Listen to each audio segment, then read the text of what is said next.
Hello everyone, and welcome to the first, and knowing my attention span, last edition of the STFU GameCast. Today we'll be playing Toejam Earl, a vaunted Sega classic.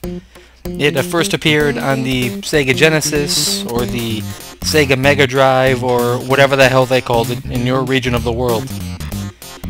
I'm not entirely sure what my driving force was to do this GameCast. I guess the game's upcoming release on Xbox Live and PlayStation Network kind of put it back in my mind again, and also I've been watching a lot of GameCasts and Longplays and all that crap, and I figured maybe I can contribute something more than subscriptions and thumbs up and eyeballs, so I figured I'd take a crack at it. And if it's a total debacle, well, at least I got to play Toejam Earl, so no harm done. Strangely enough, there's actually a hurricane going on outside as we speak. So this is a strange element in which to be playing a retro video game, but I figure if, you know, I die tonight, my parents can come and collect me, or my family, and they'll be like, what were his last words? And the police will be, he was doing a GameCast for Toejam Earl. And they'll all just kind of nod and say, yeah, that sounds about right. But anyway, the plot of this game, which I am currently talking over, concerns two funktastic hip-hopping aliens who crash land on planet Earth. Literature buffs will recognize this as the plot to William Faulkner's As I Lay Dying. Toejam and Earl are off cruising, and Toejam, against his better judgment, allows Earl to steer for a while, and, well, Earl is a great guy with what I'm sure are many virtues. He is not much of a starship pilot, and with grim predictability, he crashes into an asteroid and plops right down on planet Earth. The ship then conveniently explodes into 10 separate pieces, which will be spread out over the 25 levels of the game.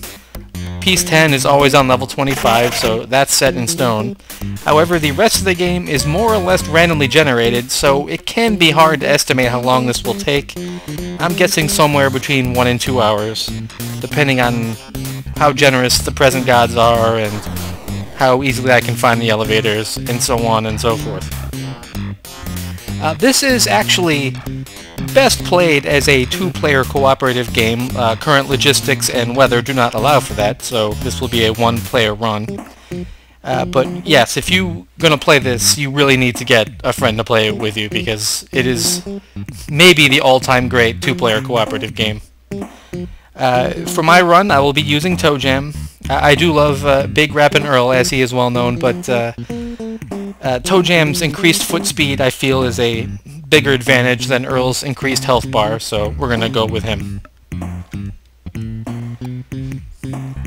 Now, as noted, it's going to be on a random world. This game is, other than the design of Island 1, entirely randomized.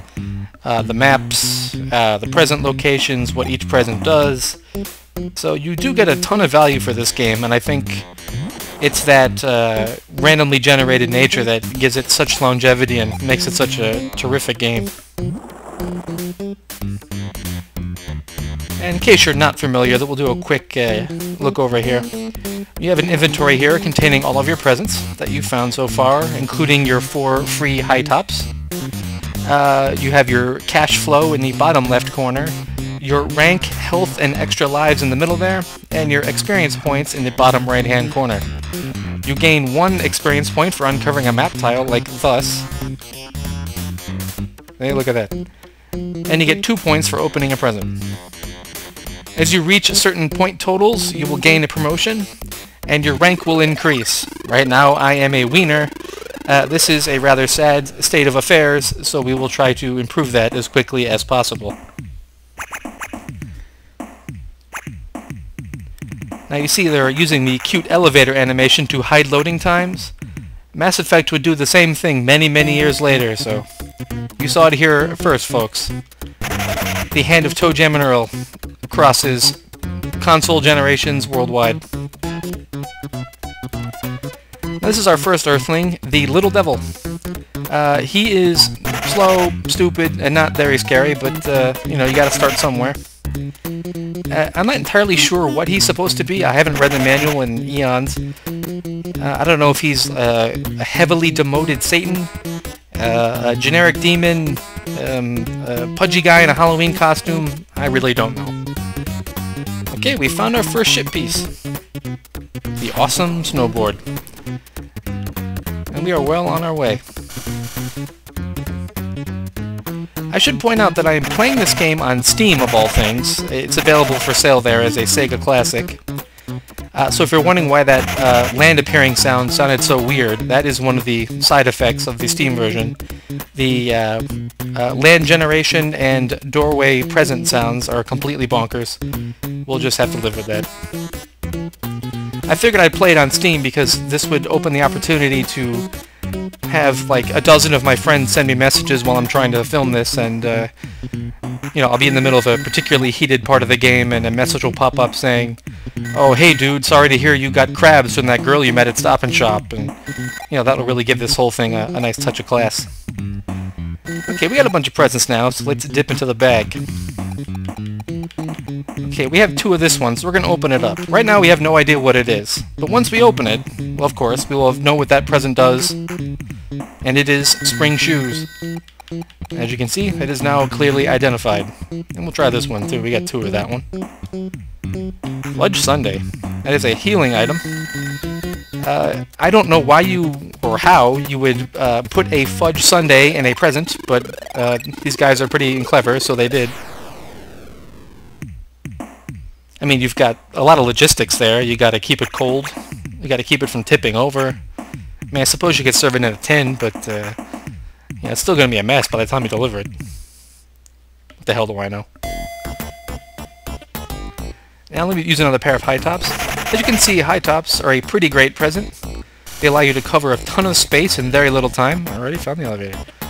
They allow you to evade enemies with great speed, and you can make little jumps if you bump into the edge of a cliff. The road lets you travel a little faster than you would normally, so if you see road tile laid out, it can be a nice way to save a bit of time. That is a giant hamster in a ball. If he squishes you, it's painful and hilarious. Observe. Sorry, Toejam, but you know, this is a GameCast, so we gotta show everything. Now, even though I found the elevator, I still have to find the ship piece. This would be dance for you too. The hula girl. She is not violent by nature, but she will make you hula uncontrollably at times. And make Toejam get a little lovesick. While not dangerous on her own, she is A, annoying, and B, more dangerous than she appears if there happens to be other enemies nearby that are violent. Okay, now here we have the mailbox. This you can use to open order presents for cash. But we don't know what any of them do right now, so there's not really any point. Later on, you're going to find mailboxes that are not so nice, and that, in fact, will try to murder me. But we'll wait till that happens before we get into them. Well, the ship piece, I'm guessing, is going to be down there. Thankfully, we have spring shoes that allow us to take little shortcuts.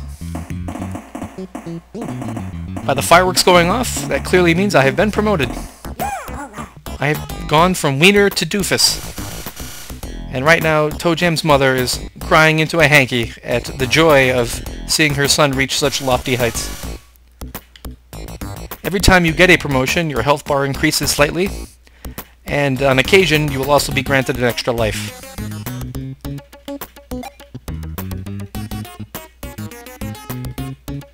Here we are. 2 levels in, 2 ship pieces. That is some fine progress right there. And we'll go back to the elevator. In case you're also curious, I am playing this with, of all things, a Xbox 360 controller. So I'm playing a Sega Genesis masterpiece on a PC using an Xbox controller. So I don't know what the exact estimation is, but that's probably about, I don't know, $900 of hardware to play a 15-year-old 16-bit video game. So, once again, that's a fine use of my money and time. Let's open up another present here. Any doubles in here? How about this one? Oh boy. Actually, we're gonna fall off on purpose. Since we have... Oh boy, that cabbage could really hurt us. You may be wondering why I'm choosing to fall back to where I started. That's a funny old story.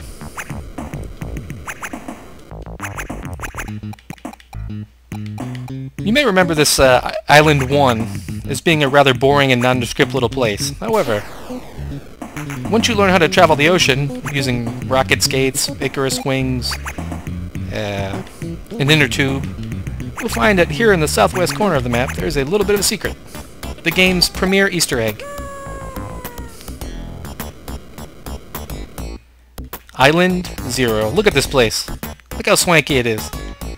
You got beautiful island women, you got free lemonade, you got a hot tub. Yeah, this is the place to be.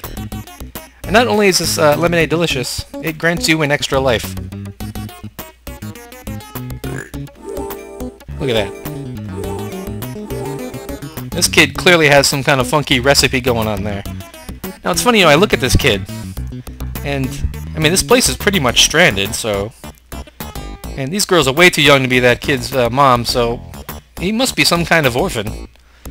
And, you know, normally that would be sad, but, I mean, look at him. He may be an abandoned orphan, but, you know, life handed him lemons. This kid literally made lemonade. And look at him now. He's running a successful lemonade business. You know, he's surrounded by beautiful women. Quite frankly, this kid's got it all figured out. And my hats are off to you, sir. Now, if you don't mind me, I'm going to hop in the old tub here. See how these ladies are doing. The hot tub replenishes your health bar, which is nice right about now. Now, not to be outdone, let's examine the ladies here in the tub. A three-legged red alien, it just fell in through the sky, and without a single hello, hopped right in that tub. Did they blink? Did they scream? No. Because these girls have clearly seen some shit, and they probably really deserve this island vacation thing they got going on here. So good on you as well, ladies. But there can be no rest for the Toejam. There's work to be done. But yes, that's the game's kind of primo beloved Easter egg, and for my money, a game of Toejam Earl is not really complete unless you make at least one trip down there.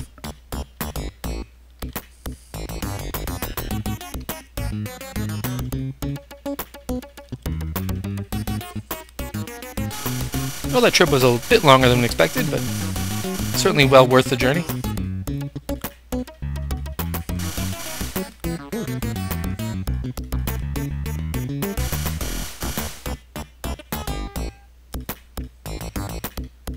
Now the next level is going to feature a friendly Earthling that is very key to my strategy in this game, and that Earthling is the Wise Man. Now the Wise Man can identify a present for you without opening it. Now you might be thinking, well, who cares? What's the fun in that? The fun in this game can be greatly decreased by the appearance of a present called the randomizer. Allow me to explain. Now, right now, we've started to figure out what some of these presents do. That gives me a great advantage, because I'll know what I can use against the aliens, or, excuse me, the Earthlings. Or, you know, if I need to cross a bridge, I'll know what item I have. But if you hit the randomizer, it scrambles all of your presents, you forget what everything does, and you have to start all over again. That really sucks. So, after you've opened a bunch of presents and you've got some knowledge under your belt, you want to go and identify that randomizer present and throw it away without opening it, so you can always know what all of your presents do for the rest of the game.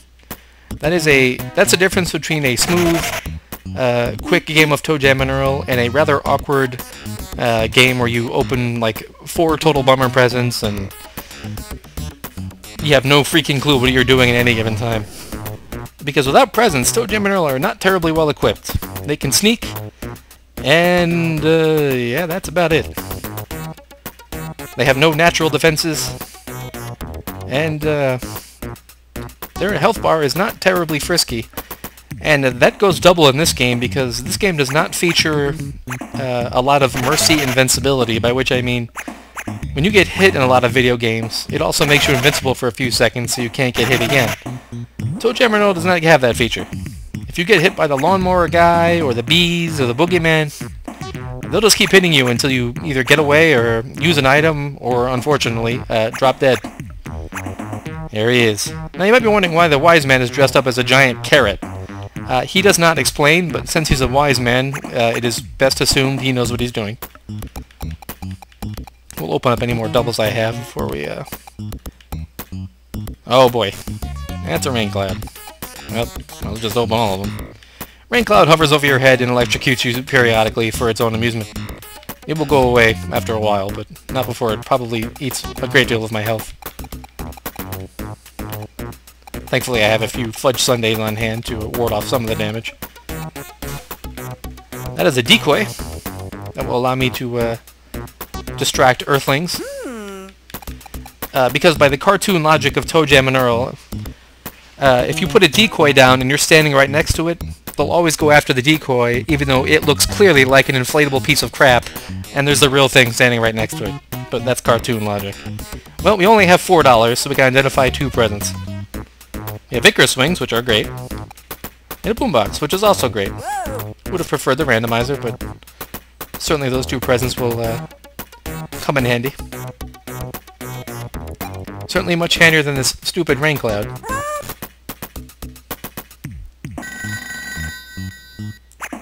This is a rather large level, so we're going to have to explore. That's better. Let me get that phone here. You can already tell that this game is mildly dated by the presence of a black rotary phone.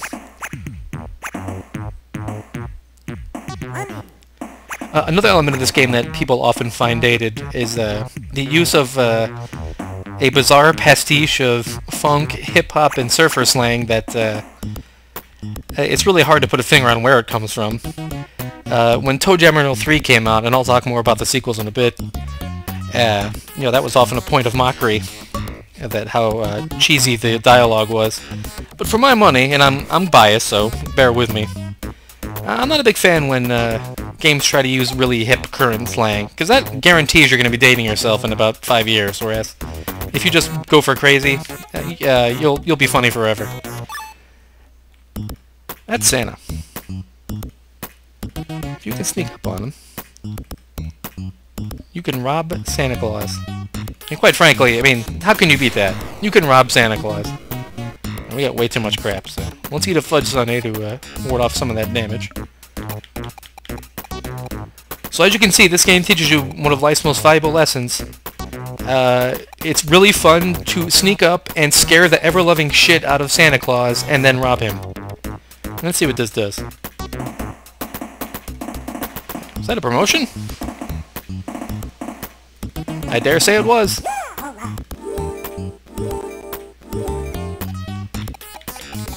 Well, let's open the other one. I have fast-tracked my career from Poindexter to Peanut in mere seconds. Toejam has been clearly reading some of those how to succeed in business books, and he is grinding. He's on his grind. Now this Cupid, if he shoots you with an arrow, will screw up your control scheme. So to counter this, for no particular reason, I'm going to sit on his head. Sorry, Cupid, but I don't like you. Now the rain cloud present, as previously noted, is annoying as hell. However, the rain cloud will not follow you if you take the elevator ride. So if you open it right before you get in the elevator, you can get the 2 easy points, and then ditch it. Interestingly, killing that Cupid or any other Earthling does not give you any experience points in this game. The only way to get XP is either exploration or presence. So while it's certainly fun and occasionally life-saving to obliterate Earthlings, it will not give you any XP boost.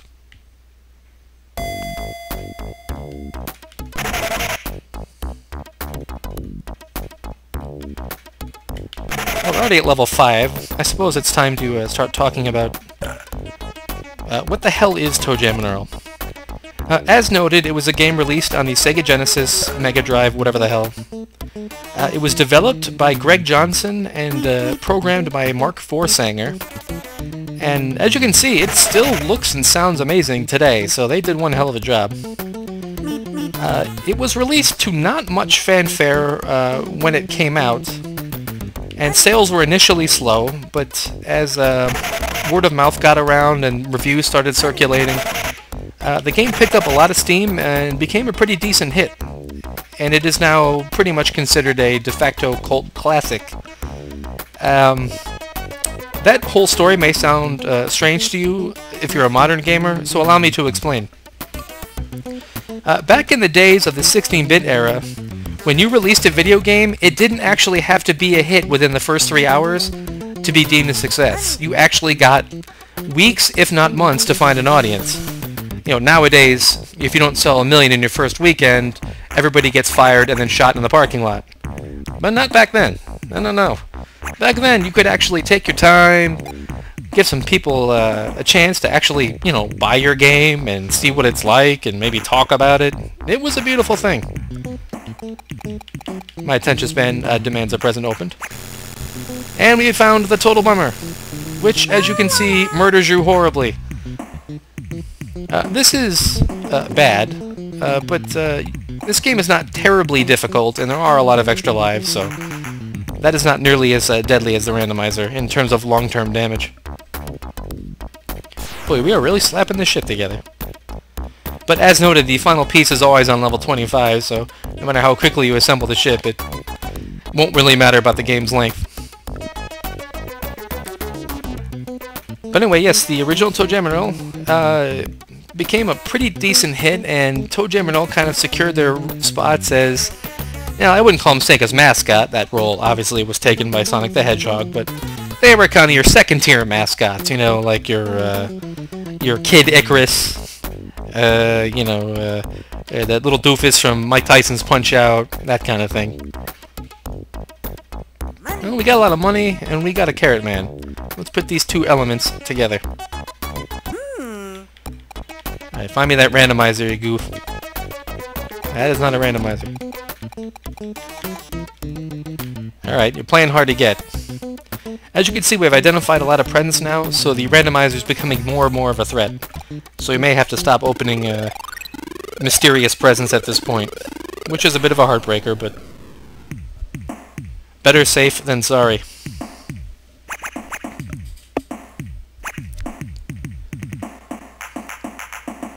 Now, right around level 6, I believe, is the beginning appearance of the game's most popular and terrifying bad guy, the Boogeyman. Wow, that was just right on cue, buddy. And I swear to God, I am not using save states. This is a live cast, and that dude just literally mugged me right as I mentioned him. So, kudos to you. You're a pro, Boogeyman. You already gave me a gold star moment on this thing, and I appreciate that. Other than the damage you did.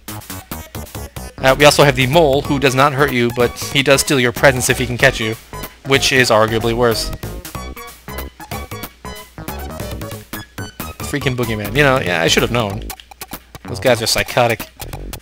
Okay, we have 2 of this one, so we'll try this. Okay, that is an unfall. If I fell off the cliff, I could use the unfall to warp right back up, as opposed to having to slog and go find the elevator. Which is quite nice. Oh, come on, Toejam. Wasn't Island 0 enough for you, you little scamp? Okay, this is starting to look a little dire, so I'm gonna put on my Icarus wings and get the hell out of here. Icarus wings are one of the game's finest presents. They allow you, as you can see, to cover a great deal of distance quickly and safely in the skies. If you get stranded on an island somewhere for some reason, they're often your only hope of escape. And you can use them to knock down the Cupids. That's so satisfying. Oh man, a double? Somebody likes me. Now we gotta find us an elevator. Whoop. Of course, if the Icarus wings worn out while you're above space, that can be a bit of a tragic outcome, so... Is there a ship piece on this level? No, okay.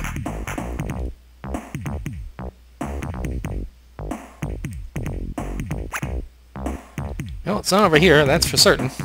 We'll try the tops part here.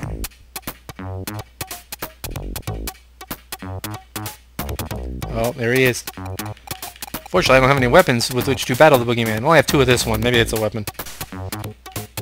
No, it's a doorway, but then I remembered I did have a weapon. I have a slingshot, so... We're going hunting for boogeymen.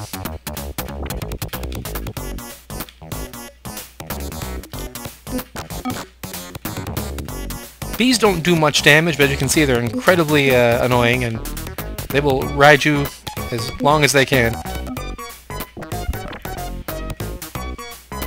If I remember correctly, there are 2 kinds of bees. The incredibly vicious, follow you to the end of time bees, and then the lazy bees that kind of give up on you after a while. Kind of reminds me of Pac-Man, where, you know, one of the ghosts is always trailing right behind you, and then, like, the orange ghost is just kind of wandering off in the middle of nowhere, picking its nose.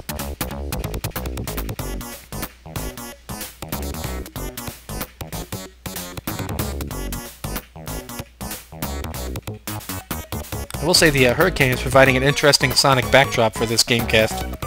I don't know if it's picking up on the headset, but...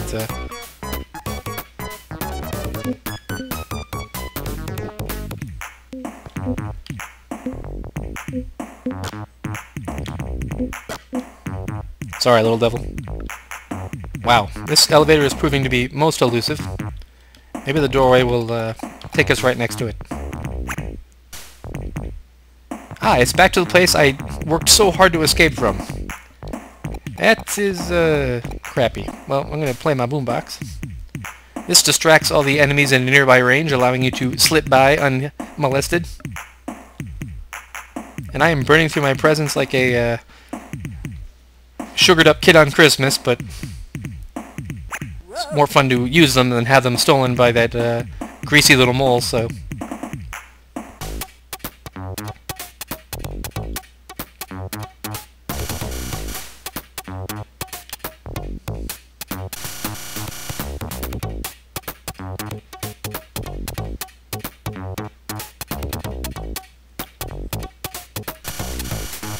What's this little devil do?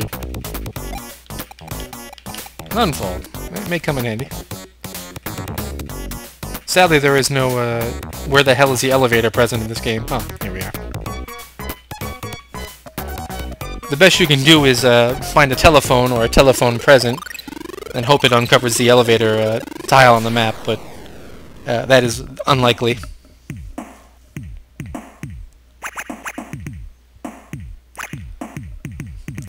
Okay, we're settling into a decent groove here, so I suppose now is as good a time as any to bore you with my personal history with this game.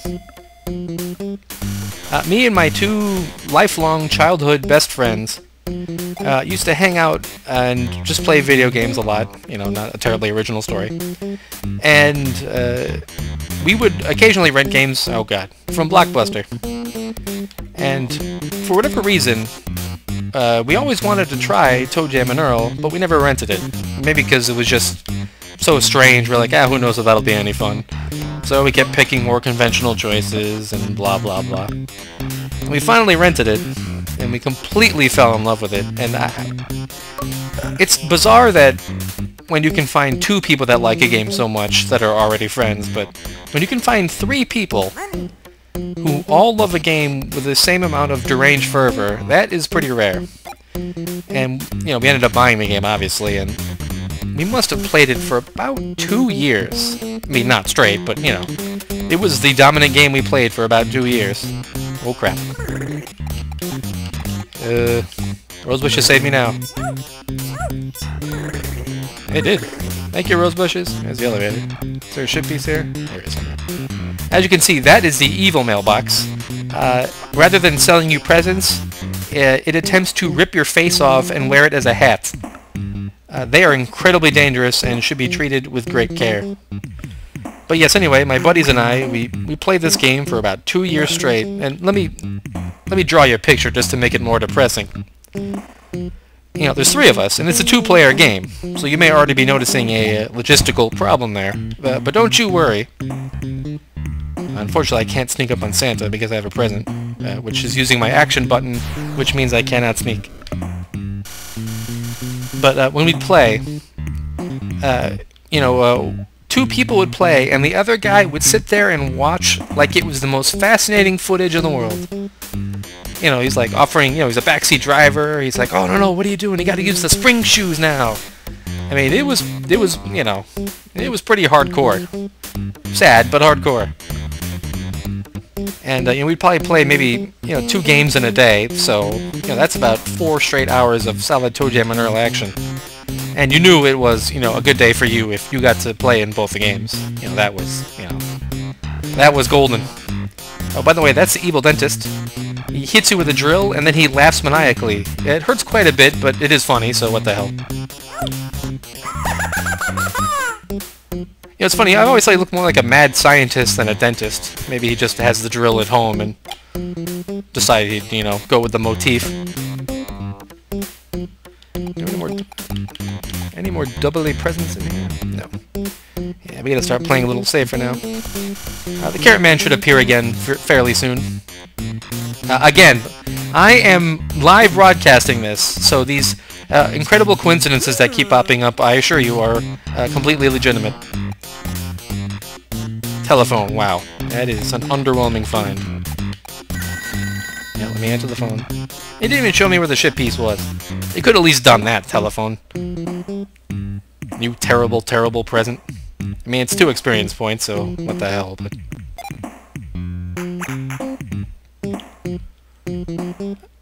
As you can see, money is the big problem with the present identification strategy. It can be occasionally lessened by either A, obviously, getting super dumb lucky and finding the randomizer right away, or finding the jackpot present, which grants you $5.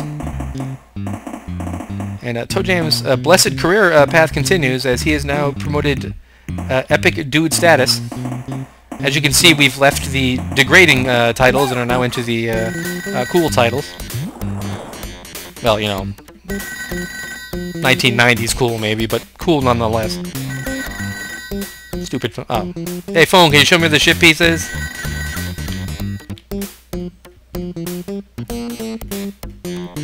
Ah yes, the right megawatt speaker. Now you may be thinking, Jesus, these guys just need to go home. Do they really need to actually put their sound system on the ship too? The answer, of course, is yes. Because if you travel without style, then why travel at all? Now, one of the perks of 2-player is that they will exchange witty banter during the elevator trips. Sadly, Toejam will not talk to himself to replicate this this fun, but this game also has a lot of other great 2-player features. And when I talk about it being the greatest 2-player co-op game ever, that's not just deranged fanboyism. It's partly deranged fanboyism, but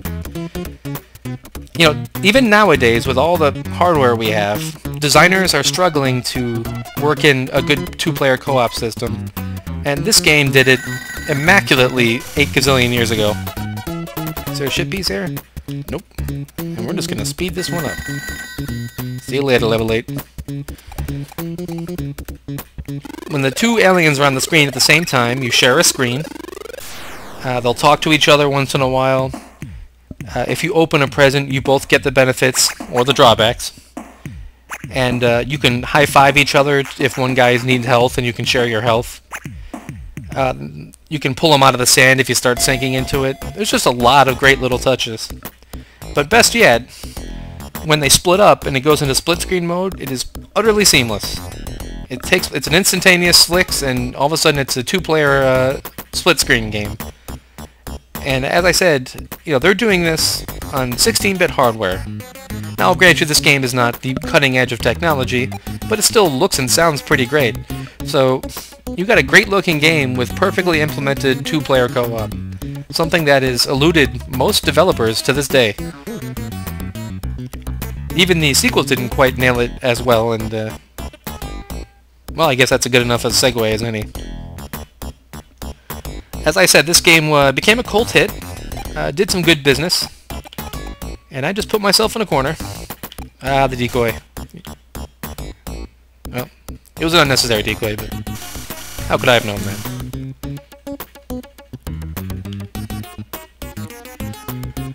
But where the hell was I? Okay, yes, the sequel. They brought a sequel to Sega that was very similar to the first game. They added some new wrinkles, I believe indoor areas, you know, some new monsters and presents and all that. And for whatever reason, Sega declined. They weren't interested in publishing it. And, you know, that was very disappointing. But Greg Johnson and friends, they thought about it and they're like, well, what is Sega publishing these days? And it turned out that the market said that Sega was publishing every 2D platformer that they could get their grubby mitts on. And Greg Johnson, not being born yesterday, was like, well, boys, we're making us a 2D platformer. And they designed and developed a 2D platformer, and lo and behold, it got the thumbs up, and it was made. Now, I know what you're thinking.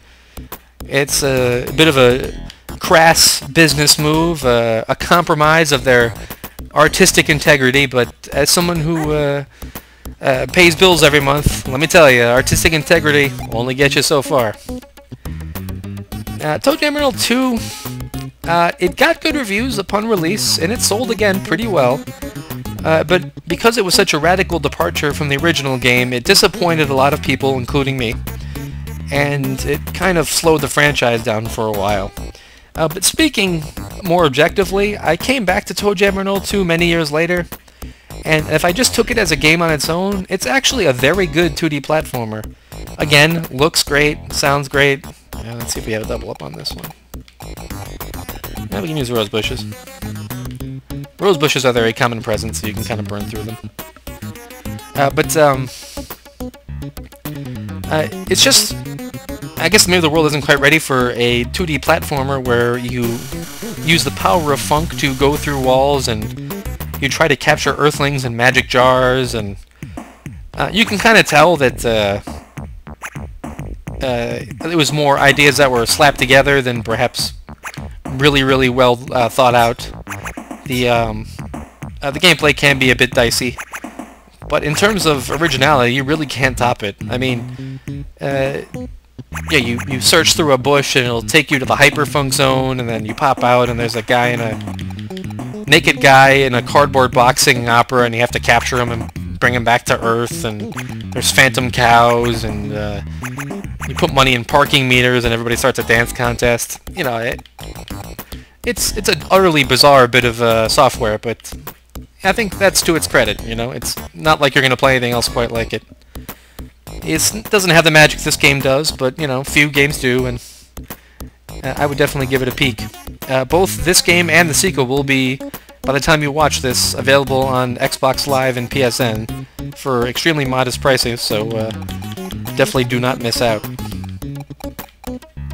I seriously doubt there's going to be co-op online play, but I'm 100% sure that they're adding trophy support, and I'm actually kind of curious to see what the achievements are for Toejam Earl and Toejam Earl 2.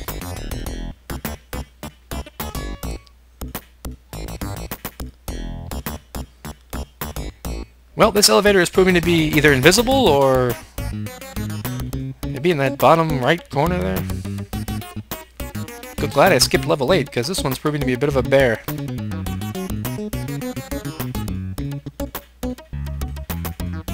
I always liked it when Toejam is a dude, and it looks like more like a declaration. Yeah, Toejam is a dude, just in case you had any doubts along those lines. Look at him, such a handsome devil.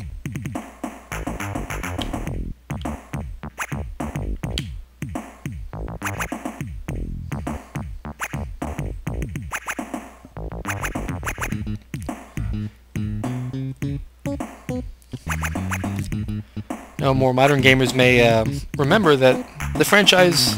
Boy, I have no freaking clue where this elevator is. Northwest one?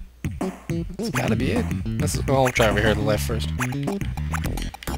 That this game was, somewhat inexplicably, revived many years later as Toejam Earl 3 on the Microsoft Xbox.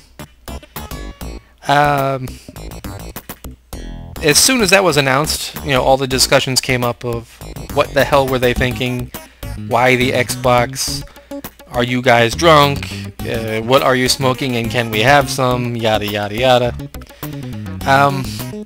This was back during when Sega and Microsoft came up with an idea that probably sounded good to somebody on paper, but predictably failed in the execution.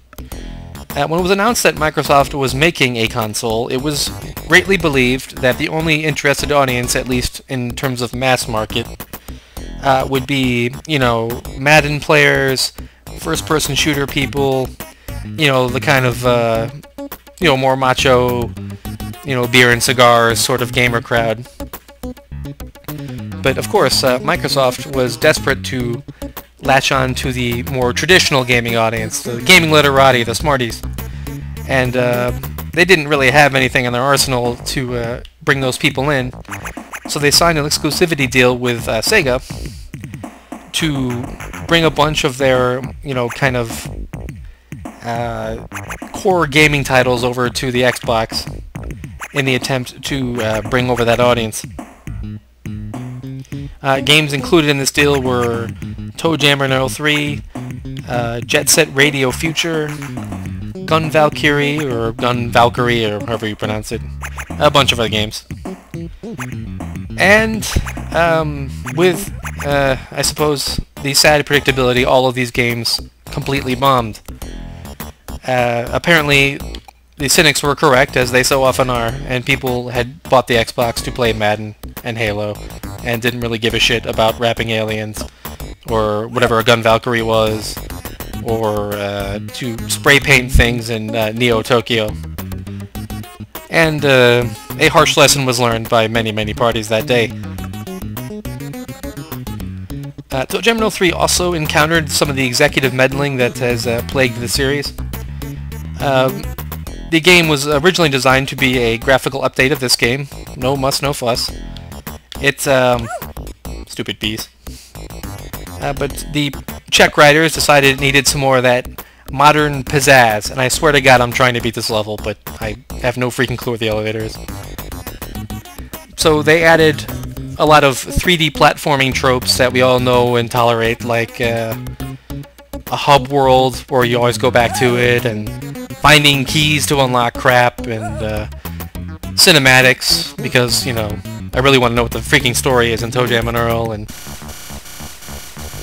please take me to wherever the elevator is. And as these things often go, the sides compromised, and compromise, are you kidding me, is a beautiful thing in certain avenues, and in terms of game design, often turns to mediocre, muddy crap. I'm not going to say Toejam Earl 3 is crap. I actually quite enjoy it, and I think it has a lot of virtues, but it is clearly a game designed by committee, and many of the things slapped onto it by the publisher's wishes diluted the game rather than improving it. The problem, I believe, was that the original concept of Toejam Earl 3 was like this game, a game you can play in one sitting. And, you know, nowadays that's box office poison, because people, for whatever reason, measure the quality of a game by how many hours they can dump into it. You know, like it's a long-lasting light bulb or something. So, they added a bunch of padding, like looking for keys and all of that stuff, and it didn't make the game any more fun, it just made it longer. Oh, thank God. And, you end up with a game that you can play in 2 or 3 settings, but when I play Toejam Earl, I just kind of want to sit down and play it.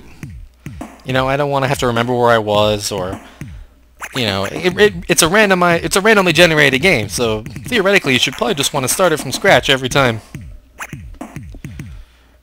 Oh, look at this. That's kind of like an apology from the game developers for stranding me out there. Sorry, Santa. I'm kind of in a bad mood after that level 9 snafu, and now I'm just robbing you.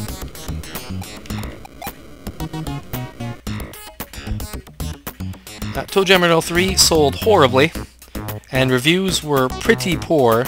They were unnecessarily harsh, I think. As I said, it's a better game than people gave it credit for, but there was an opportunity that game designers took to prove how hip they were by making fun of the game's outdated hip-hop thematics, which I don't have a particular problem with, except that, you know, if if you're going to be judged on being uncool, I don't think it should be by a video game reviewer.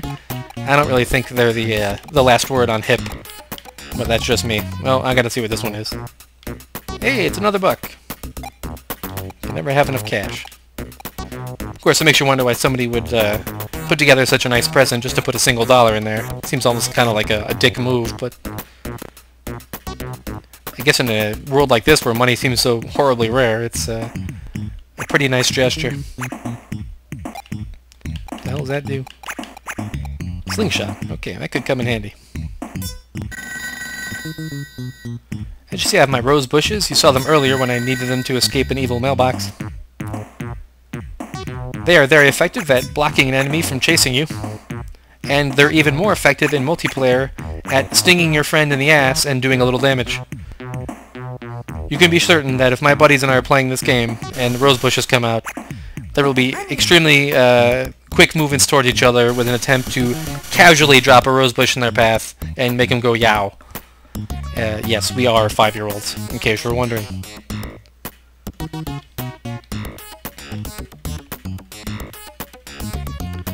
These tornadoes, they're real dicks. Oh boy, there's way too much stuff going on here. If a tornado catches you, it won't do any damage. However, it will pick you up and carry you for a while, and then drop you wherever the hell it feels like.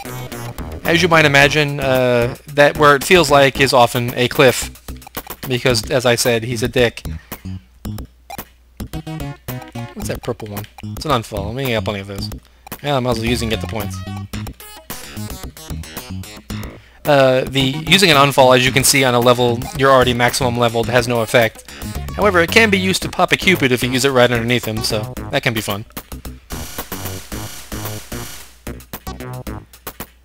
There's the shark, the scourge of the seas. If you're swimming nearby and it sneaks up on you, it will play a lawyer-friendly theme of the lawyer-friendly version of the Jaws theme. So listen for that if you're swimming. That means you're probably going to die soon. One of my favorite perks in Toejam Earl 3 actually was the way they handled sharks. They redesigned them to be these kind of goofy, good-natured critters, and when you funked them, or whatever the hell they called it, and you made them friendly, they'd wave at you and be like, "Hey Toejam, wanna come for a swim?" It gave them a lot of charm, I think, as opposed to being the rather nondescript killing machines they are in this game. I'm way too nervous to open a present at this point, so we're just gonna play it safe. Could really use a little more money to try to identify some more stuff, but come on, wizard, loan me some money. I'm sure I'm gonna use you to heal me later, so, you know, call it a loan. Oh boy. I may need you right about now, actually. Those bees are coming for blood. Once again, the elevator is proving to be extremely hard to find.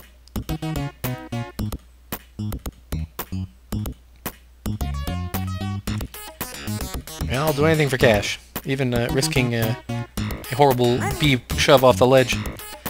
Now that present there, as the giant question mark not so subtly indicates, is a random present. You open it, it could be anything.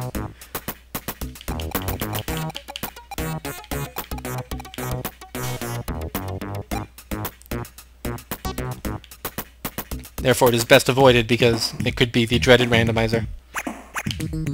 Oh boy.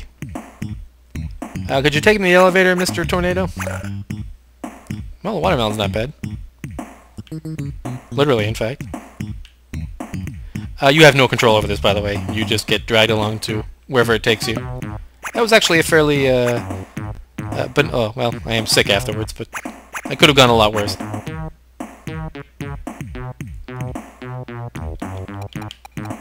Oh, what the hell? What does that do? Ah, tomatoes. The weapon of choice for the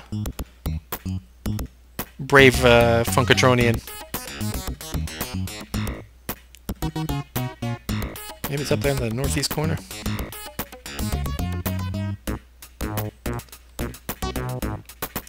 As the emulator creaks and groans at the awesome power of Toejam Earl.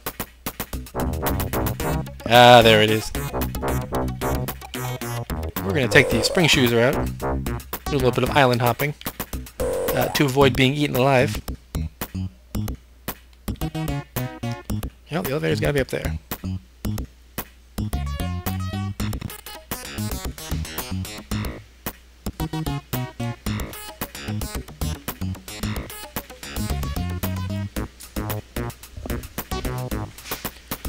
Now, after Toejam Earl 3, the series has fallen into convalescence.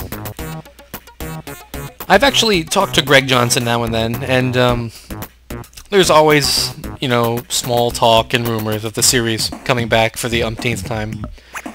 I don't even know who has the license anymore, so that's obviously part of it. Hey, there's the elevator. Thanks, Tornado. Could you just drop me off, like, right here? Right there is fine. Closer? Oh no. Oh no. Please don't. Oh, thank you. You're a nice tornado. There's talk about the game coming to the Nintendo DS or 3DS platform, which I think would be a great fit. And also, nowadays, it's being talked as an iOS or, you know, an app sort of thing, which would also be a great fit. You could take a program that randomly generates like this, you know, a low-key Toejam Earl game, and make it so people can play on Wi-Fi. It would be pretty good. But obviously none of this has happened yet. And now that Kickstarter is a big deal, obviously a lot of fans are starting to be like, hey, why don't you kickstart something? We'll give you $300,000 or whatever the hell it would cost to make a...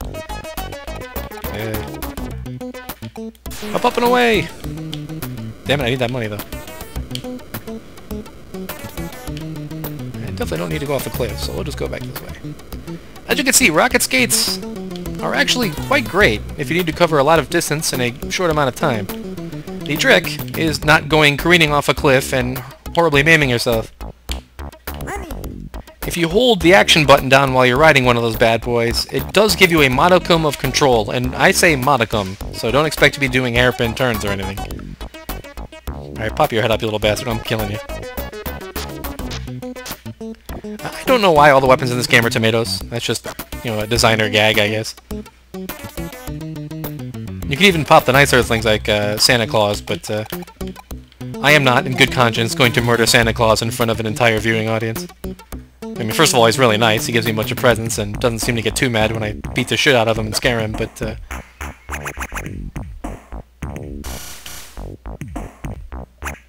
And all my yakking, I forgot to look if there's a ship piece. There it is. Whoa. Sorry, ma'am. I know you're just trying to bring the hula, but when you hula me next to a mole, it gets really dicey.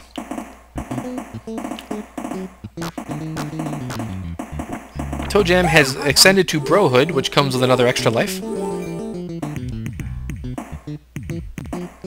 There we go. That's a rain cloud, I'm just going to leave it there. I am well ahead of the curve on points, so I'm not going to be too worried about milking presents.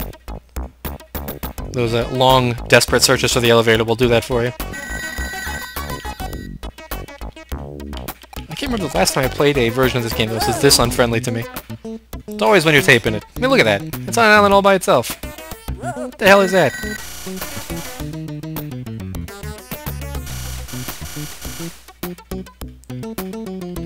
It'd probably make a bridge for me to get down there somehow, but right now it's not doing it.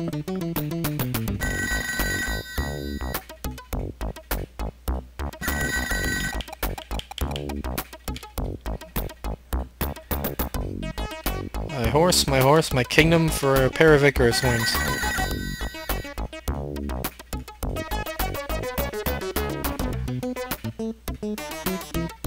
Whoa. Whoa. Even spring shoes. Yeah, now all those spring shoes I blew through earlier in the game are starting to come back to haunt me. There must be a lesson in here somewhere.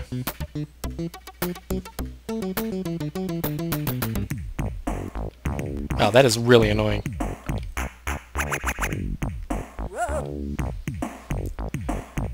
I'd actually start opening random presents in a fit of pique, but there's nothing here that would help me. I've already identified the Icarus wings, the spring shoes.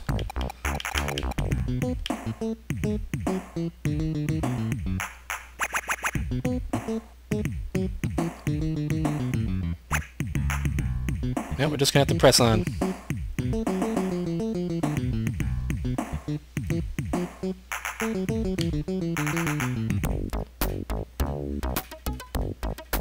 Not right now, moles. I'm in no mood. I'm taking these guys out too.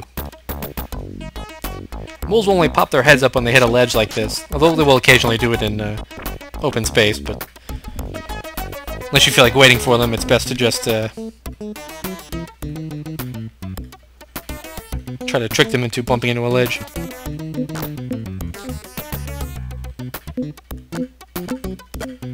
Well, we're gonna leave. We're gonna have to come back for that ship piece as soon as we can, but we'll have to come when we're more readily equipped for the task. Hopefully here on level 12 we can find us some spring shoes or some Icarus wings, and we'll fall down, zip on over, get the ship piece, unfall back up, and try to make it as painless as possible. Well, maybe that mailbox would have something I want, but I know it's being defended by two raging gerbil assholes.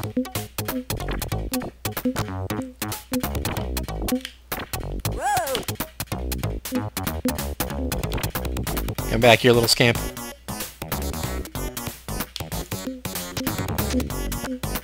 There's presents lying all over the place, Mole. Why don't you just go find your own rather than stealing mine? Now, granted, I am grabbing most of them. But everything's trying to kill me, so I think I've got the moral high ground here. Am I gonna run a... Are you kidding me?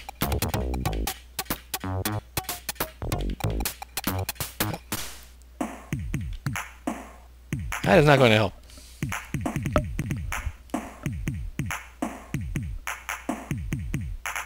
Ah, pizza. Actually, we haven't talked about food yet, have we? As you've probably seen, food is how you regain your health in this game. There are different gradients of food depending on how delicious it is found by Toejam Earl. Meager food, like your candy cane or your bacon and eggs, is not bad, grant you a tiny bit of health, while beloved foods like a hamburger or a fudge cake will give you a shitload of health. Speaking of shitload of health, that's how much will be taken off if that herd of nerds runs over me. And I got a bad feeling that's exactly what's happened. Oh, come on. What are you, corpse camping? Not cool, guys.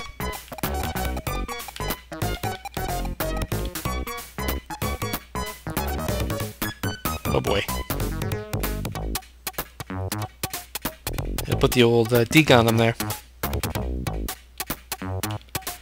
Yeah, I've looked at the enemies in this game, and they're kind of, you know, suburban stereotypes. I'm not really sure if there's any kind of deeper satire at play, or if it's just, you know, this is supposed to be indicative of what Earth is, a collection of goofy, murderous weirdos, but,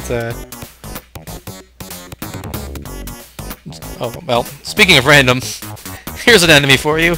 A pack of wild chickens carrying a cannon that shoots tomatoes. And they are giving chase. They see their quarry and they're going it. You know, as I noted, this game does not really provide any explanation as to why everyone's out to kill Toejam Earl. I mean, granted they're aliens, but you think at least there'd be some mild curiosity. You know, they look pretty friendly. Earl's just a, you know, big jolly fat guy, and you know, Toejam, he looks pretty chill, looks pretty laid back. He's not hurting anybody.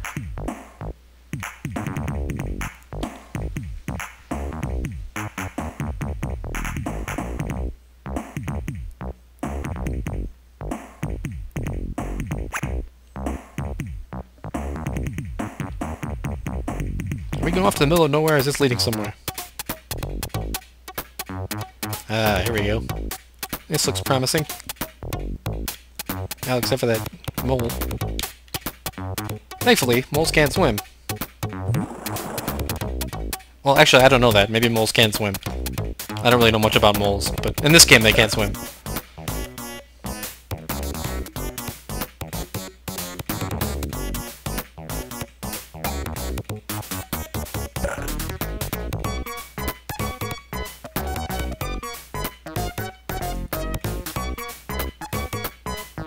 Ah, chickens everywhere!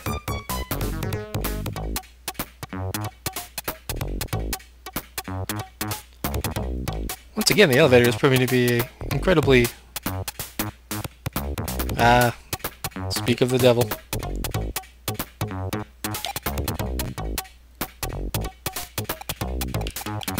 Pop off that rain cloud, and skedaddle. I may end up having to do the final dive at the end of the game to get that last piece on level 11. Which means I'll have to go all the way to 25, get that piece, then fall 14 levels down to get the 11 one as my last piece. You don't actually have to collect the 25 level one as the last one, so...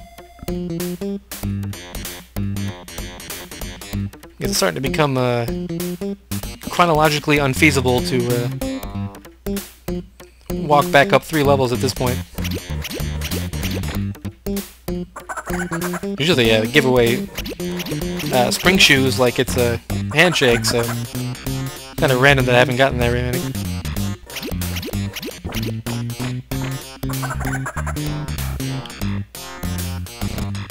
Oh, you chickens. What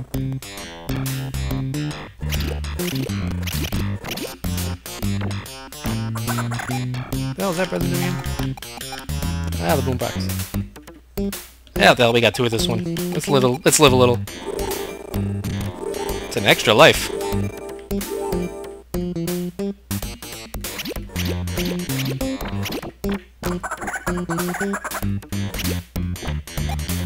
Excuse me, gentlemen? Or women? I guess they're women, they're chickens.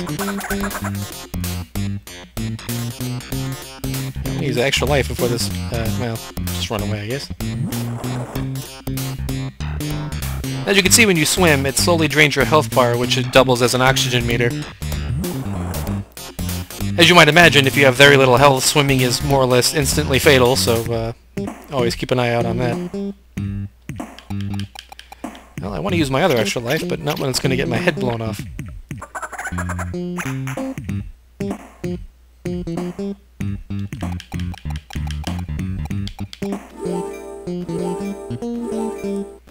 Now that's a gift. Granting somebody another life. That's tough to compete with when someone's bringing their shopping list around. Eat a fudge sundae and pick this bad boy up. This is a bad part of town. This kind of reminds me of Legend of Zelda, where, you know, if you start beating up on a chicken, all of a sudden all of his chicken buddies start flying in from all corners of the earth to peck your eyeballs out. Except I didn't even start it this time, so I don't know what their problem is. Oh, I do have spring shoes. Well, this game has taught us nothing, except we're gonna need some more, so let me arm myself with some tomatoes.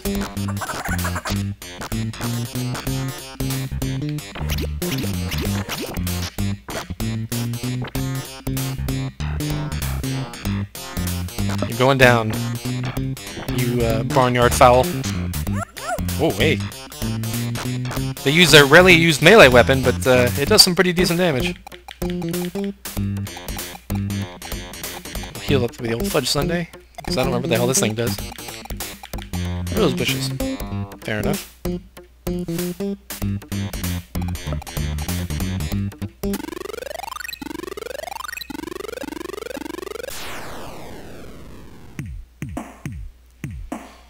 No, I'm just jinxing myself here, but there's been a rather diluted boogeyman presence in this game, which I think bodes well for right now, as the reason I'm traveling so such full health. Granted, the elevator gods have been completely screwing me, but can't win them all, I suppose.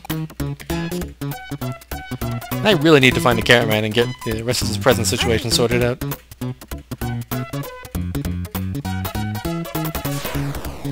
I have a ton of money, so I should at least either find the randomizer or jackpot present, which will allow me to pay for the rest. Then I can play the rest of the game in the sound knowledge that I know what all my presents will do.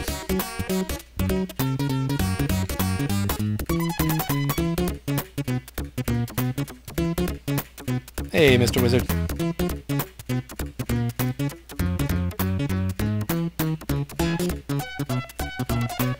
Well, I knew I was going to curse myself. As soon as I said, oh, there's no boogeyman around here. Yeah, I see you over there. Don't get cute, boogeyman. Now, granted, that is one of the all-time great sound effects in video gaming, but still. I'm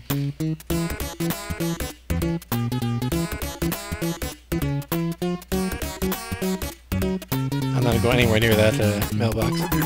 Oh, you know, again, this is a live cast, so, you know, I did not rig the game so that everything I said would be thrown back into my face with incredible abandon, but here we are.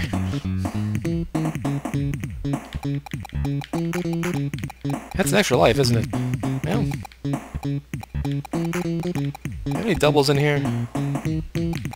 Yeah, it's too late to open one of these now. Let's pop a doorway. I have seen the light. I hit my extra lives are now full, which is a very nice place to be. Speaking of, is there a ship piece here? Alright, there's like 5 of these things, so let's just open it. Oh, the inner tube. Oh, what the hell? We opened it, let's use it. Look at that. That is some sweet tubing action right there. And I will readily admit to the world now that I have made some small effort to locate a Toejam Earl style inner tube to use. I have never found one that looks quite like that. But, you know, if you guys have a line on one, you let me know, because I will, I have no pride and I will wear one.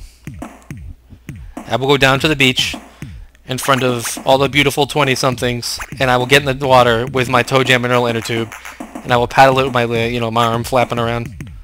I don't care. I'm not here to impress you people, clearly. Here's one of the game's deadlier foes, the cranky, cigar-smoking asshole with the lawnmower. That lawnmower will tear you up in about 5 seconds, so it is best to get the hell out of this man's way. Hey, fatty, how you doing? Yeah, that's right. Get out of here. Jerk off. As I said, there's no mercy invincibility, so he'll hit you. You'll go yow, you'll lose a bunch of health, and then he'll just run into you again, hit you, lose a bunch of health, so on and so forth, and 2 seconds later you are dead. And you're desperately wishing you had kept some rose bushes, or an Icarus wings, or you know, made your final wishes with your family, or whatever it was that you needed to do. Boy, I'm starting to get my ass kicked.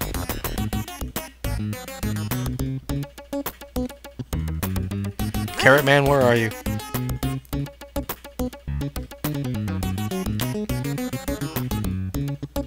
I guess he's Wise Man, not Carrot Man, but we always call him Carrot Man. I mean, he's just like a freaking carrot. What else are you gonna call him? We're getting close to the point of the game, though, where he does not appear anymore, so it's getting a little hairy. I could probably use his inner tubes. Is there a ship piece here? No. Just find the elevator and skedaddle. Oh boy. This is a friendly... Ooh, Icarus swings for $3. That's kind of hard to say no to. Even though we don't have much inventory space. No, we're just gonna have to make some.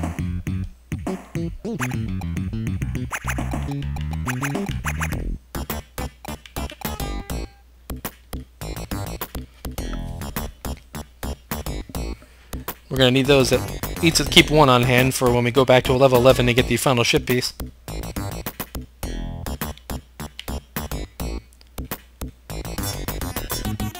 No, it never fails. You know, you go to make a GameCast to show how amazingly slick you are at a video game, and then of course you get stuck in a situation where you can't get one of the ship pieces, and now you have to do the long, awkward solution to it. Alright, that's enough out of you people. I'm not a slab of meat. That is the opera singer. I should probably introduce her. Ah, finally. Before we get to the Carrot Man, the opera singer is a benevolent earthling. She will obliterate every earthling in hearing range with her shrieking opera voice for $3, which is a pretty good price. Not right now where I need to identify stuff, but later on in the game she is a pretty valuable ally. That one. Oh god, the school book. Root beer. Can't believe I haven't found that yet. And there we are. That is the randomizer. If I open this right now, it would scramble all my presents and I'd have to start all over again with my present knowledge. So now we can sit safely knowing it will not ruin my game. Wow, there's a lot of crappy presents I haven't discovered yet. Well, first of all, let's get rid of, not the root beer. Root beer is awesome. Let me show you what root beer does. It gives you a bit of health, but in the way more fun sense, it gives you a ton of gas. And you will spend the next few minutes burping like crazy. Now, granted, this is supposed to be a drawback, because, you know, it prevents you from sneaking up on people, but I think it's a fair trade. Can you really put a price on comedy? No, you cannot. So as soon as you see that root beer, it's kind of our house rule. You pop it, you open it, you burp. But you have to wait for your buddy to be on the same screen so you can burp together. And yes, as I mentioned before, I am 5.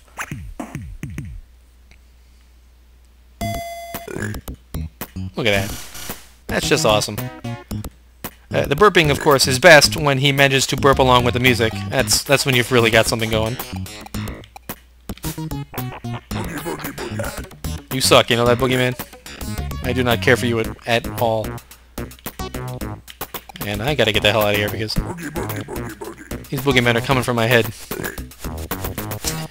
As Toejam majestically takes flight, he finishes with a resounding burp.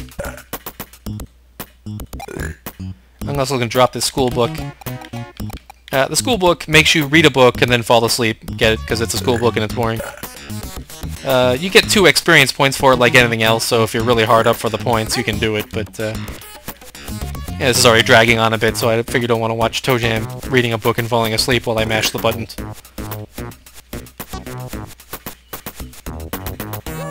Wow, that was unfortunate. Hey, Carrot Man.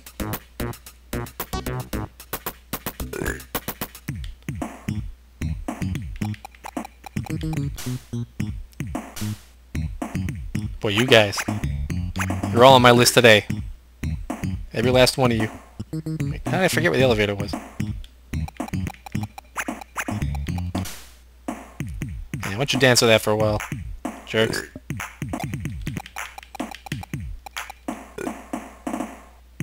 Even the nerds are getting down. Such is the infectious beat of the boombox.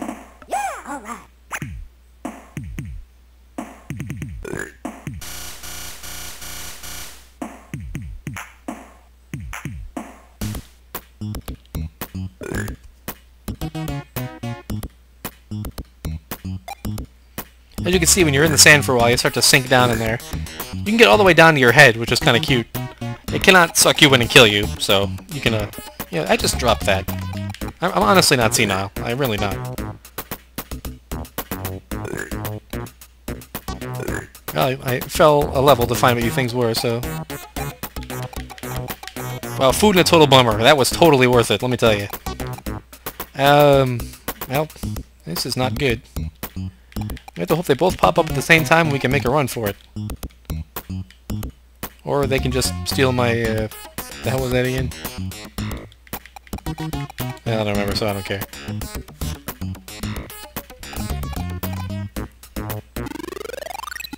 It wasn't my Icarus wings, and frankly, that's all I care about.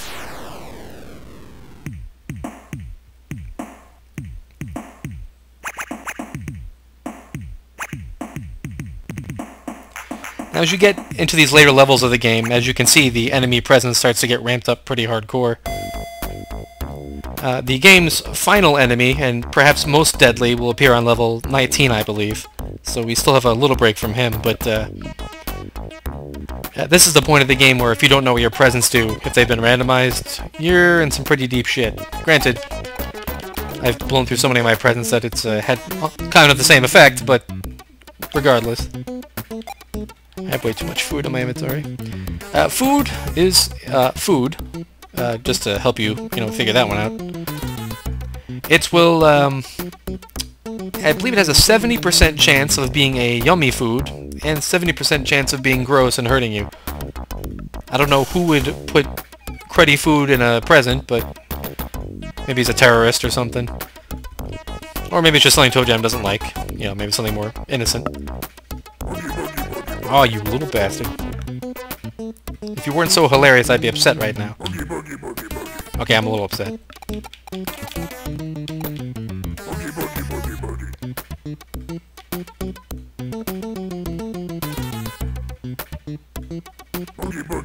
These guys, they're relentless. They are sharks. I mean, there are actual sharks in this game, but these guys are the equivalent of sharks. Land sharks, if you will. Oh god. I spoke too soon. Forget level thing I said about level 19. They're here. That, my friends, is the Phantom ice cream truck.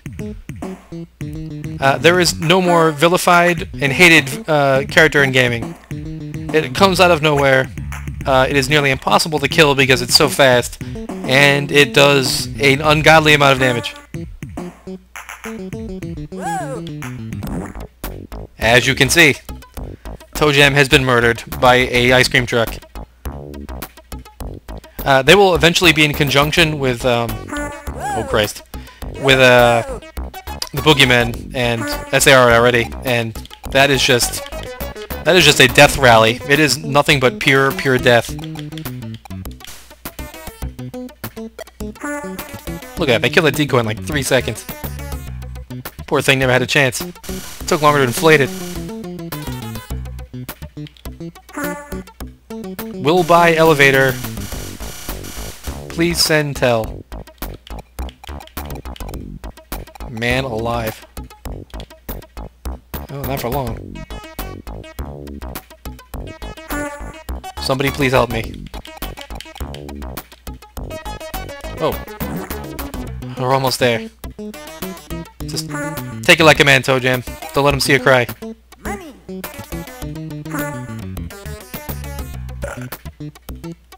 Don't you dare. Don't you dare. Alright. Now, to somewhat indicate the power of the ice cream truck, my buddies and I, in real life, actually began picking up a phobia of ice cream trucks based on this game. Not like a real crippling phobia, but still, when we'd hear the little jingle out there, we'd be like, oh, no. No. We know what that was about.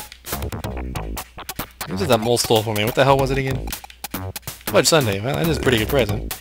Dick. And we discovered that the lure of $3 popsicles was not enough to compel us to go out there and possibly be crushed to death by a psychotic paranormal ice cream truck. And I believe that is the only sane response. No shippies here, right? Yeah, let's get the hell out of here.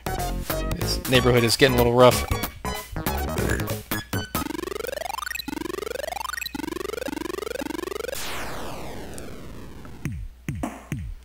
Anyway, if you've never played this game before, I hope you're enjoying this playthrough of it. As you can see, it is utterly strange. There's really nothing to compare it to. It was inspired in a very strange roundabout way by the classic game Rogue and its many descendants. Rogue is a game, it was like a dungeon crawler game, but like this, it was randomly generated every time you played it. And it was meant to be played in one sitting. It would pretty much just kill you really quickly. That's what Rogue did. This is a much more player-friendly take on the genre, but it shares many of the same elements as the roguelike games. You know, you go deeper and deeper in the dungeon, or in this case higher. The enemies get tougher, you gain experience points, the random generation. Ah, crap. Gotta find a ship piece. And, so this is kind of the weird, funky, stoner hip-hop cousin of Rogue, is the best way to describe it. It's often lumped in with the platformer genre because of the sequel and because it's, you know, kind of colorful and, family-friendly, mostly, and you do have spring shoes, so you do jump, and there are platforms of a sort. So it's not the most illogical grouping, but the game really defies easy categorization. It's just kind of its own thing, which is great. Speaking of great, let's kill some of these little bastards. Get back here. Oh, now you suddenly lose your mojo, huh? Figures. Let's have Toejam sink to his eye stalks. Oh no! He'll start calling for help soon. Well, he may only do that in 2-player, actually. Since he's clearly not going to be getting any help in this game.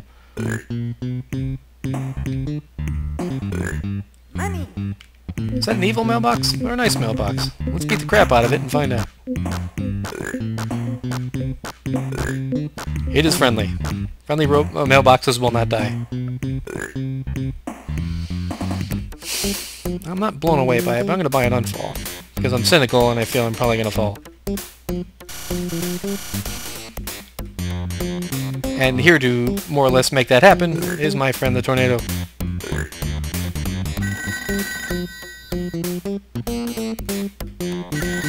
Well, normally I'd teach those chickens a lesson. Well, now I can. You gotta get under their tomato arc range, of course. Thankfully they don't have any kind of like adjusting sights on that, so...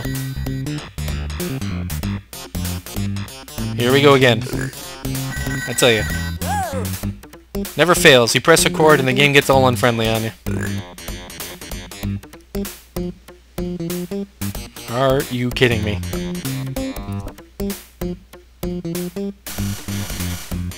You put me down... Well, not this instant. Yes, this instant would be good.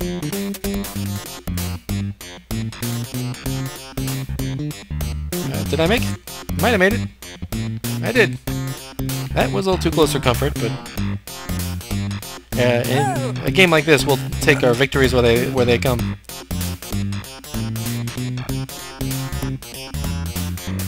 Alright, make a bridge across the other side, please. Thank you. I gotta find me a ship piece. Here we are. Ah, the righteous Rat Master Capsule. That is the place I believe I will be sitting down and steering the damn thing, so good thing we found that. And let's just get the hell out of here.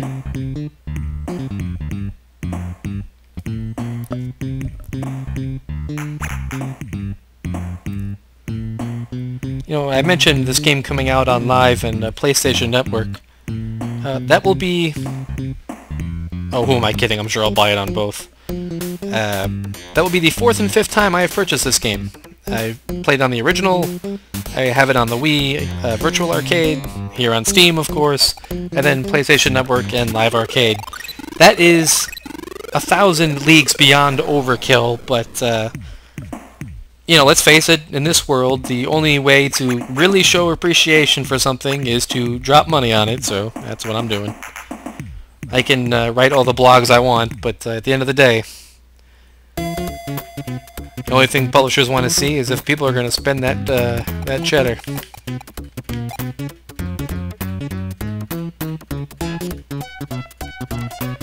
Let's see here. Here's a rocket ship piece.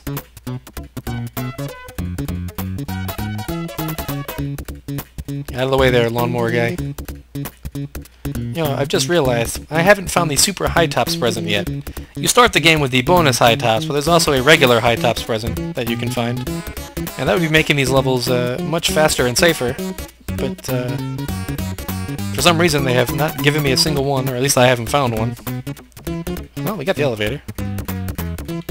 That's a food. Oh, yuck. There's some asparagus in there, or something Toejam can't stand. Oh boy.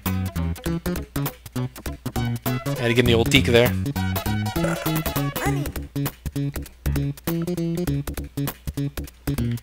How was that again? Oh, acre swings. Yeah, we're definitely going to pick those up. And probably leave that randomizer there, you know, the game I spent the whole time warning you about, and then just casually picked up and carried with me for the last half an hour or whatever. We got a bunch of Icarus wings. That's the universe giving me a sign as far as I'm concerned.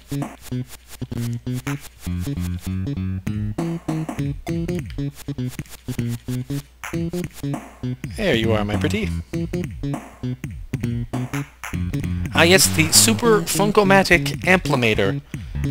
I have no freaking clue what that does, but I'm sure the ship couldn't run without it, so thankfully we've secured that one. Ah, where you going, fat boy? Look at me. Gliding along so effortlessly. We'll come in for the smooth landing. Now we're entering the home stretch, the final 5 levels, and then of course my embarrassing cascade back down to 11, but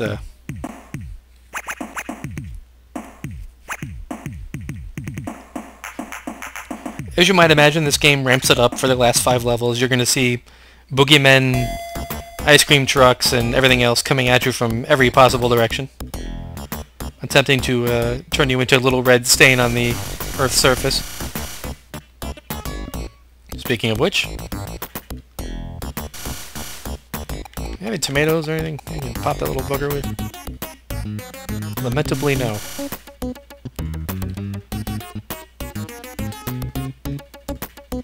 Oh boy.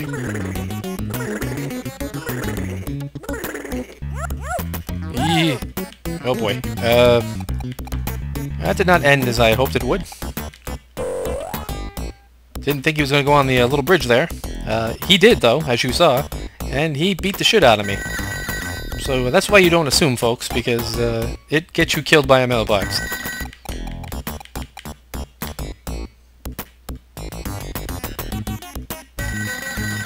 I'll get it. Christ, these levels are big. Here, beat on that for a while, would you? Oh man, I don't have to go back with that stupid mailbox, do I?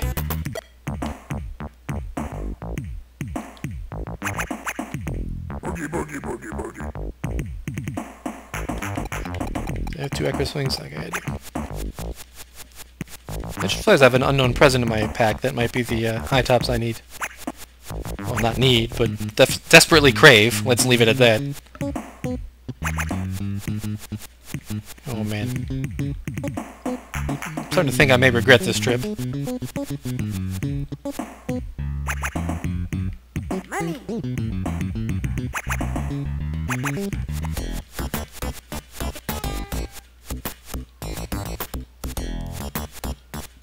Looks like I may make it back to something resembling solid land. Need some food. Be good food. Ah, that's what I need. Some yum.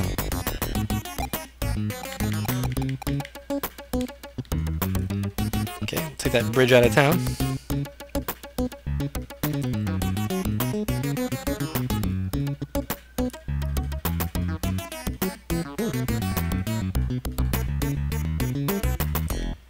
I'm gonna say I'm very impressed with myself. It's been however long it's been, and I haven't sung along to any of the songs yet. I usually can't control myself when I play this game, so I've managed to show a modicum of restraint today, and I'm very proud of myself for that.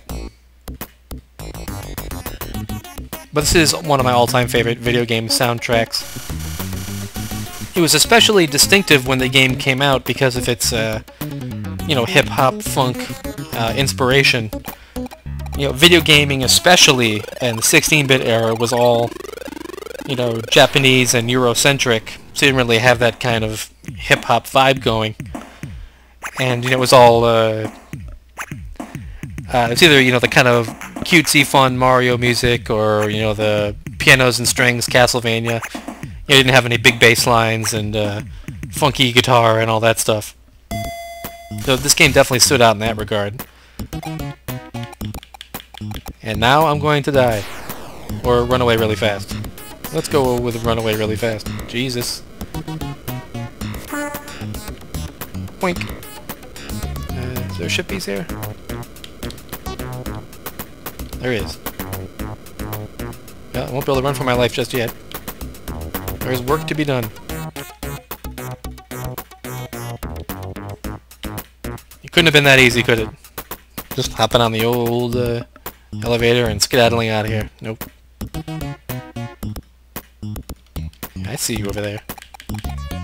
Not that I can do anything about it, but I can see you. I just want you to know that I see you, Boogeyman. You're still gonna beat the ever-loving hell out of me, but at least I knew it was gonna happen. Damn, I really want that one fall too. Of course, I also want to not get killed, so...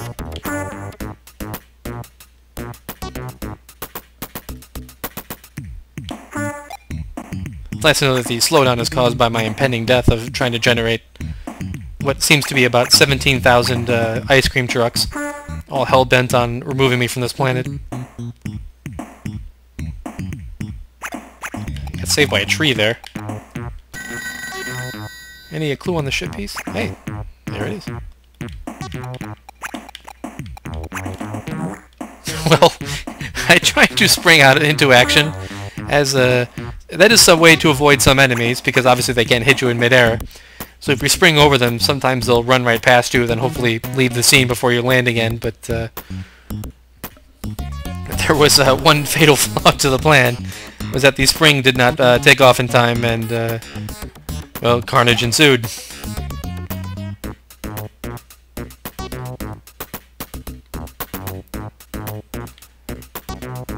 Actually, another pair of rocket skates and zip me back up there and get out of here, but wishes, fishes, etc., so we're just gonna have to hoof it. You better not still be here. Please tell me you went on vacation or something. No, you didn't. You didn't.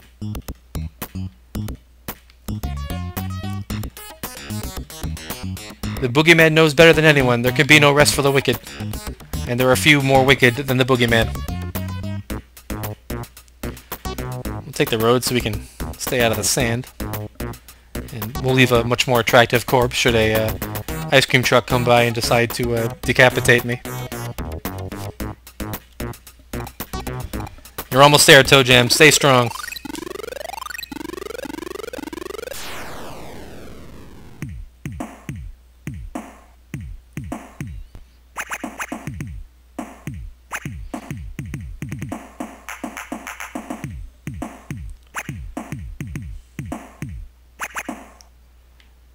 Alright.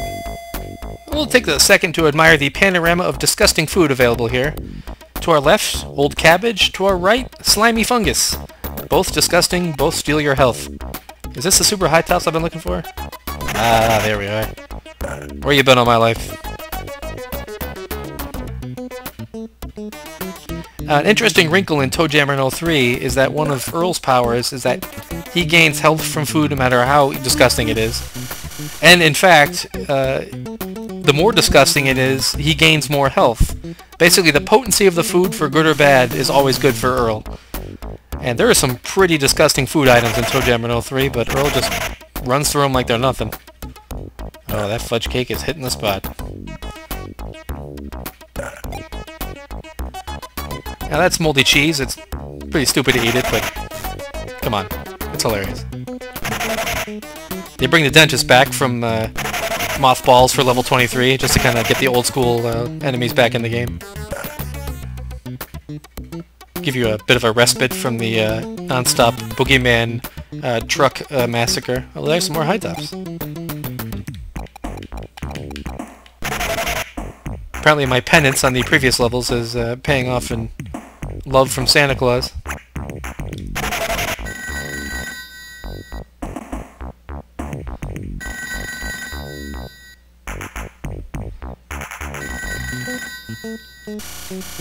I think my local utility company is calling me, giving me the appropriate storm warning information, which I will be currently ignoring to play Toejam Earl.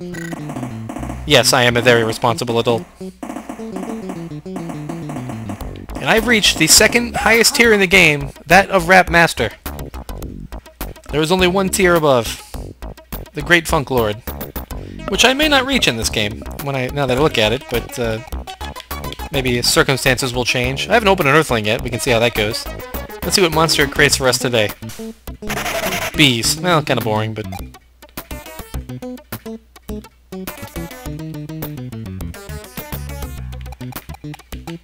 You know, sometimes it pops a much larger Earthling out, which does create some logistical issues of how you put, say, an actual human into a small present, but I guess if you're willing to accept every other crazy thing in this game, that's kind of a moot point.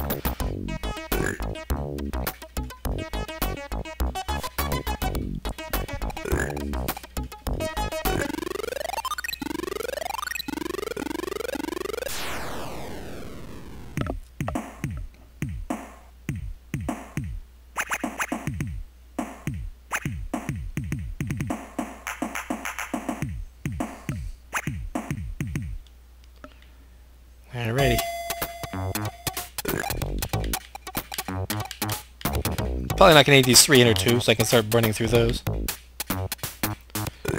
And I'm not really sure which way to go, but there's a boogeyman that way, so that kind of makes that decision for me. Of course, this guy's not much more fun. Being a raging asshole with a lawnmower, but oh boy, this is not a good combination. In fact, I would go so far as to call it a bad combination. Wow. Are you kidding me?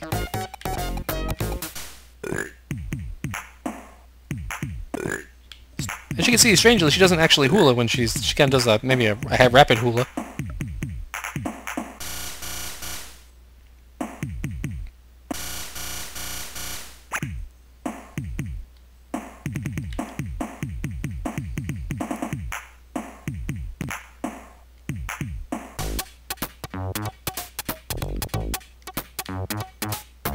Well, we went nowhere, but at least we went nowhere fast.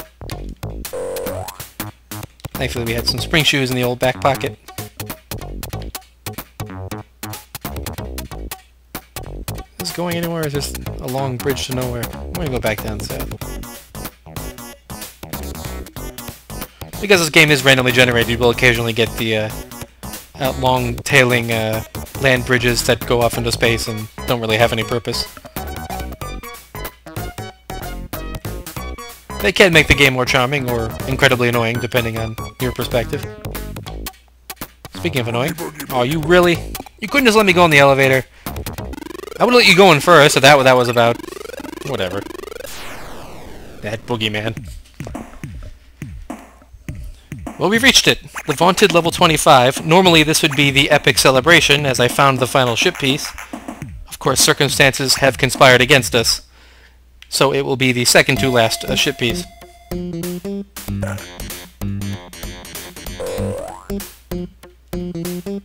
that didn't really improve my situation much, did it? Why don't you go pop that thing for a while, bees, while I sneak out of here.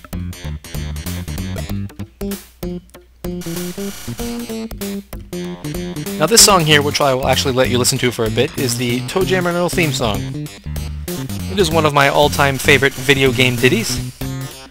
And if you can play it on the bass guitar, I will always ask you to do so. So that's a fair warning. And if you can't play it on bass guitar, I would like that you learn to, so that you can play it for me. It makes me smile.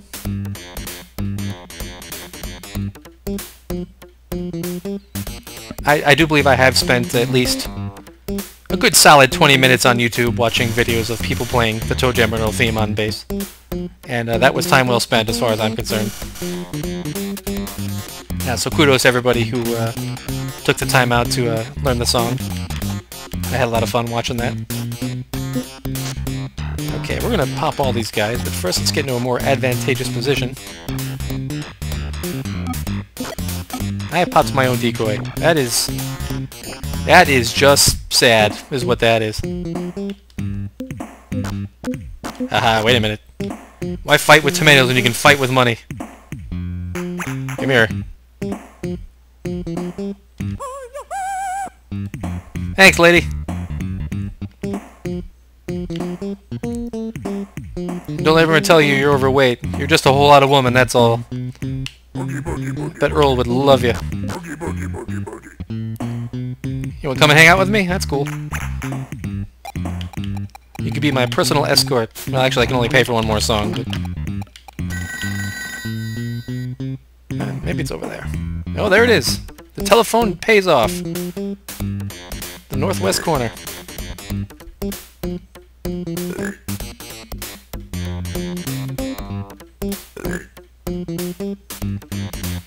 When you're making your final ascent on the top level, you want to make sure you're burping uncontrollably. That gives that moment, that extra layer of majesty that really defines it.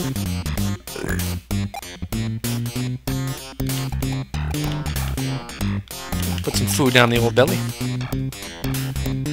I guess I could try to go for a last-minute point splurge and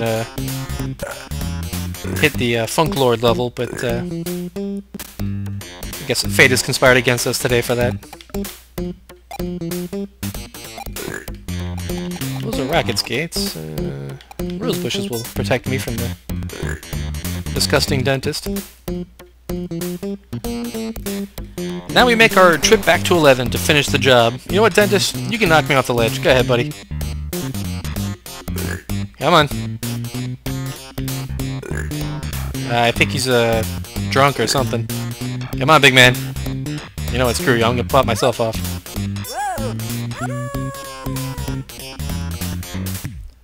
Oh boy. This is probably not the best place to land, seeing as this man is going to murder me. And see the rose bushes make falling off the ledge a bit quicker. A bit more painful, but quicker.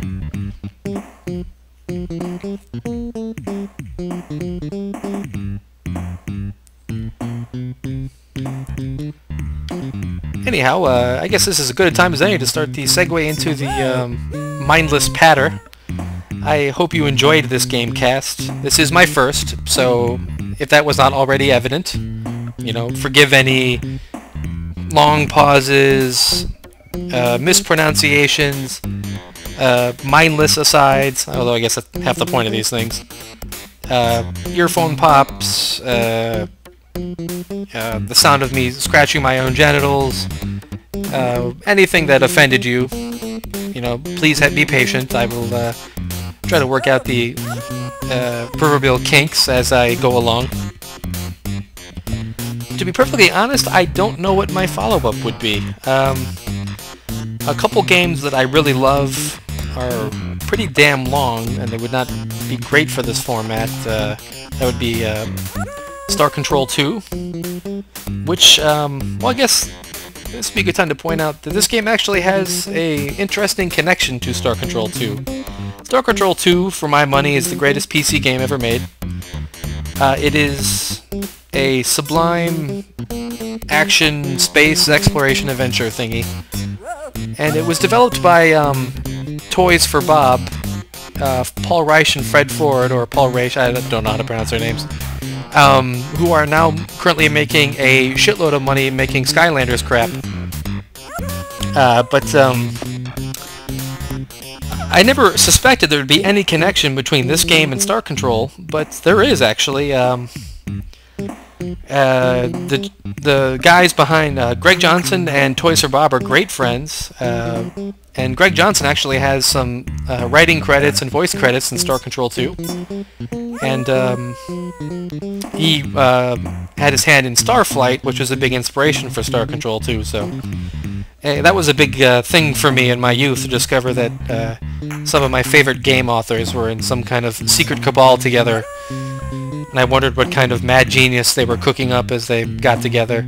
You know, now knowing what I do about the video game industry now, they were probably just, you know, eating nacho Doritos and watching Red Dwarf, but in my mind at least, you know, they were at some ingenious gaming academy passing on their legacy to aspiring young geniuses. Greg Johnson is still in the business, as I said, and he's juggling some projects right now. Sadly, Mark Vorsanger, the guy who programmed this, is no longer in the gaming industry, which is a shame, because based on this game alone, he is a incredible talent, but I hope whatever he's doing, he's happy with. But I kind of got off track there. If I guess I'm probably going to stick with the 16-bit era, since you can actually play those games in one sitting. I guess theoretically I could do Star Control 2 in chunks, but I can't imagine anyone watching Star Control 2, or at least someone else play it for 8 hours, but Lord knows I've done crazier things, so... Is there really an unknown present at this stage of the game? What the hell is it? Tomato Rain! Well, I'll be darned. Tomato Rain at this stage is almost ridiculous to introduce, but it is a minor curse present. As its name suggests, it drops tomatoes all over the place.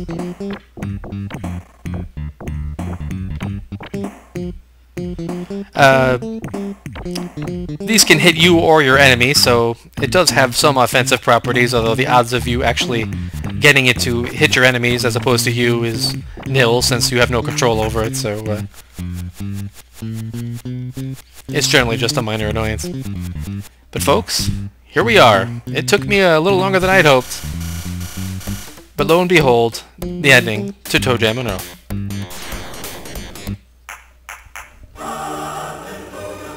Jammin'.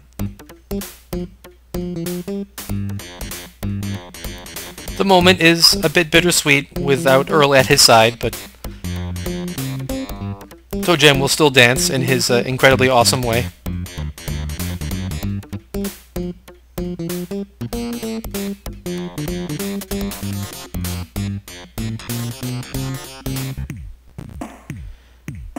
Now here's one of the great things about this game, one of the many, is that the ending is actually interactive. You get to do your hero's walk across Funkotron.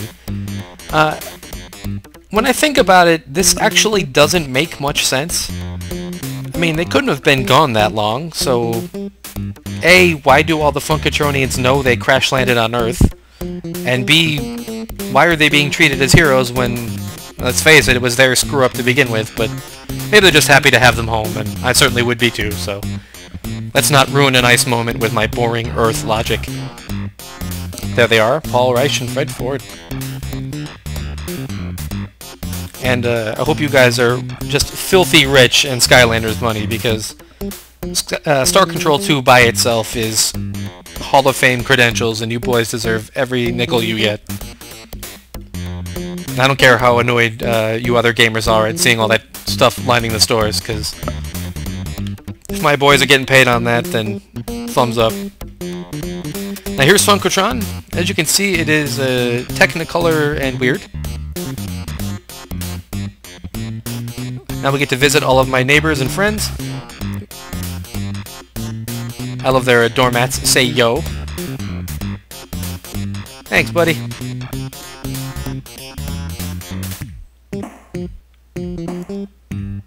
Again, I don't know why they know it was impressive. For all they knew, we just went out and got, you know, a snack. It is nice to come home to the rapturous applause of my fellow Funkotronians. Now for the sequel, the setup is that on our voyage back here, some Earthlings snuck aboard and started invading Funkotron and turning it into a boring shithole. I don't know how you managed to stow about 900 Earthlings on there, but apparently we did. I apologize. The dog scope rack. That's awesome. And that sets up the premise for Toejam Earl 2, where, showing their lighter side, they merely imprison the Earthlings in soul jars and then send them back home on a rocket ship. There he is! Earl, waiting impatiently for me. Now you see, I do love these family shots. You got Earl's family with the Earl Jr. or whatever over there with the little tiny shorts on, the dad with the tie with no shirt, and then you got Toejam, his dad's wearing like some kind of weird tuxedo thing. You got the baby with the eye stalks. I mean, this is just great stuff. You smug bastard. Let me stand here with my family for the pose. Look at that. What a handsome brood. And we'll say hi to the Earls here. I believe, I don't quite remember where it is, but there's a little island here. Maybe it's not down here, I don't quite remember. There's a mermaid named Trixie who's like sad or something. I don't remember if there was any purpose to that, or if there was a hook for that in the sequel, or it was just kind of a random Easter egg, or something the designers threw in at the 11th hour for yucks. But you can swim out there and find her. There's no drowning here on the final level. But I didn't remember to look it up where she was, and it may have to remain a mystery. I wonder what's in the Funkotronian water that allows you to breathe indefinitely. Well, in any event, this was Toejam Earl from start to finish. I hope you enjoyed the GameCast. Again, if you don't own this game, it's on the networks for the Wii, the PlayStation, and the Xbox, so you can get it on any new console you own. And I hope you do, and support an all-time great classic. Okay, everybody, thanks for listening. And we'll let the music take you out for a bit.